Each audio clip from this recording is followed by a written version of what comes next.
लेकिन दोपहर जो होगी उसमें तो वो 42-43 तक टेम्परेचर चला जाएगा। उसमें आप किस तरह कंट्रोल करेंगे? उसने जस्ट अपनी चोंच के ज़रिए उसको प्रिकल करना होता है, उस एग शेल को, और तोड़ के उसने बाहर आना होता है। कि आपने इस तरह का एक्सपेरिमेंट अगर करना है तो आपने उस टेम्परेचर को और उस नमी को लाजमी ख्याल करना है। कभी भी यूट्यूब के ऊपर किसी भी हवाले से उस जार वाले एक्सपेरिमेंट में कभी कुछ बताया ही नहीं गया। और फिर जो तीसरी अहम बात है, तो अब आप दोस्तों ने खुद कंपैरिजन कर लेना है कि आया कि वो जार वाला एक्सपेरिमेंट कामयाब है कि नहीं है। मेरे मुताबिक बिस्मिल्लाहिर्रहमानिर्रहीम, अस्सलाम वालेकुम दोस्तों, उम्मीद आप सब खैरियत से होंगे और जहाँ भी होंगे खुश होंगे। आप दोस्तों ने कई मरतबा यूट्यूब पर ये वीडियो लाजमी देखी होगी कि जिसमें वो एक जार के अंदर एक एग को रख देते हैं और फिर उस जार में ऊपर नीचे कॉटन वगैरह या कोई बुरादा वगैरह रख देते हैं, फिर उसको उस जार को धूप में रख देते हैं और फिर डे बाय डे उसकी प्रोग्रेस दिखाते हैं और 21 से 22 दिन बाद उसमें फिर एक बड़ा खूबसूरत और सेहतमंद चिक्स निकल आता है।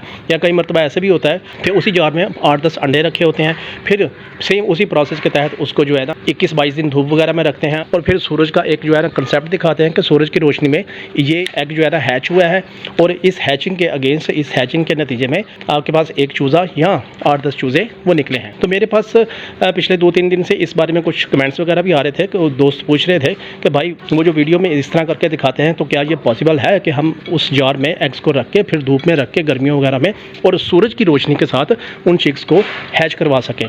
तो इस वीडियो में मैं इंशाल्लाह आपको डिटेल से एक ऑनेस्ट और ट्रू एंड फेयर रिव्यू दूंगा कि आया कि वाकई ये चिक्स इस प्रोसेस के तहत हैच हो सकते हैं कि नहीं हो सकते। लेकिन वीडियो में आगे बढ़ने से पहले मैंने आप दोस्तों को एक ज़रूरी इन्फॉर्मेशन देनी है। अब चूँकि आप दोस्त देख रहे हैं कि अप्रैल का एंड है तकरीबन इस वक्त और गर्मियाँ हैं, अच्छी खासी गर्मी जो है ना दिन के वक्त हो जाती है, सुबह 7 बजे से लेकर रात के 7 बजे तक।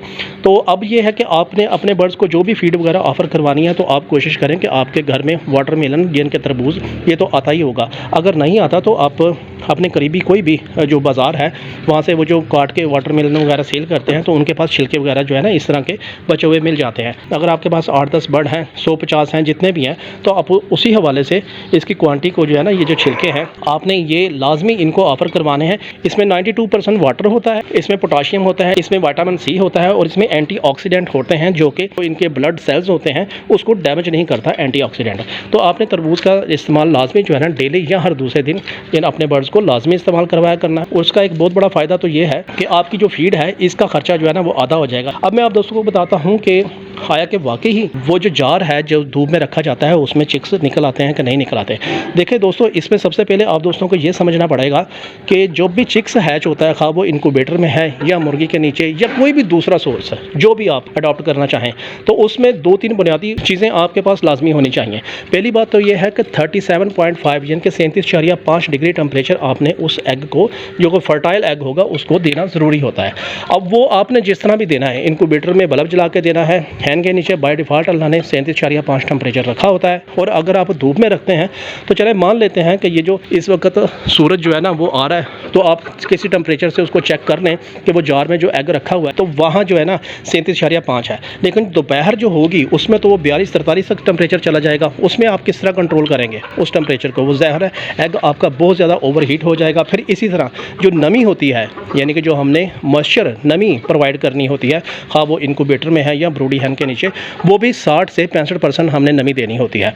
तो जब आप एग को जार में धूप में रखेंगे, टेम्परेचर तो चले ठीक है, अब तो मैं मानता नहीं कि आप 37.5 एग्जैक्ट टेम्परेचर जो है ना वो पूरा कर सकते हैं। लेकिन चले अगर आपने खींच तांच के कर भी लिया तो वो जो नमी है वो आपने किस तरह देनी है? वो नमी के हवाले से यूट्यूब के ऊपर जिन दोस्तों ने भी ये वीडियो बनाई हुई है वो उन्होंने नमी का नहीं बताया कि नमी इसमें 60 से 65% उन्होंने किस तरह करके इसको प्रोवाइड की हुई है।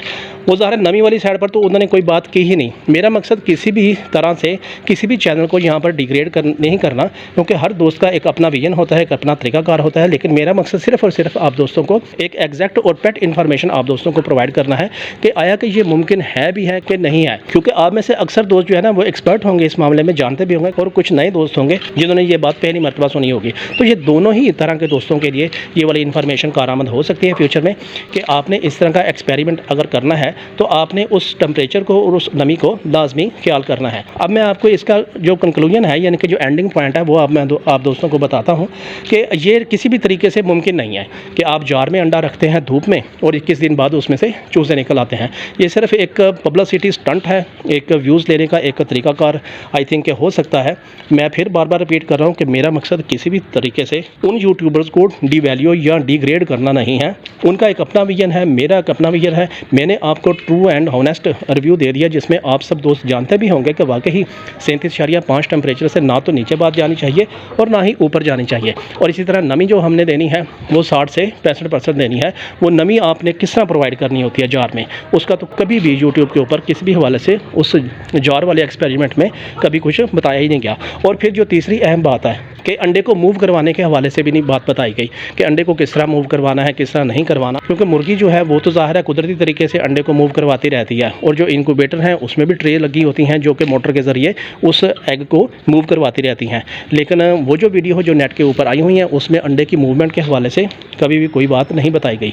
और अगर फ़र्ज़ करें किसी ने कोई बताई भी है तो फिर जब 18 दिन हो जाते हैं, 18 दिन बाद उस अंडे को मूव नहीं करवाना होता, क्योंकि फिर आखिरी जो 3 दिन होते हैं उसमें जो अंडे के अंदर चिक जो बना हुआ है उसको मूवमेंट की ज़रूरत नहीं होती। उसने जस्ट अपनी चोंच के ज़रिए उसको प्रिकल करना होता है उस एग शेल को और तोड़ के उसने बाहर आना होता है।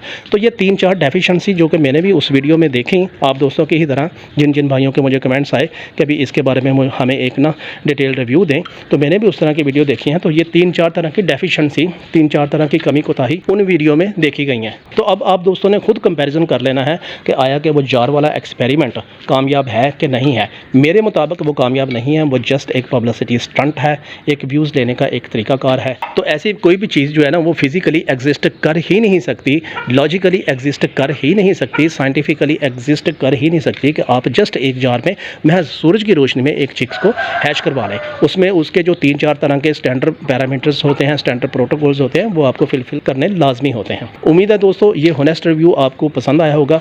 चैनल को सब्सक्राइब कर दें, वीडियो को लाइक कर दें, क्योंकि मैं आपके लिए इस तरह के मस्त आइडियाज़ लेकर आता रहता हूँ। मिलते हैं अगली वीडियो में, तब तक के लिए अल्लाह हाफ़िज़।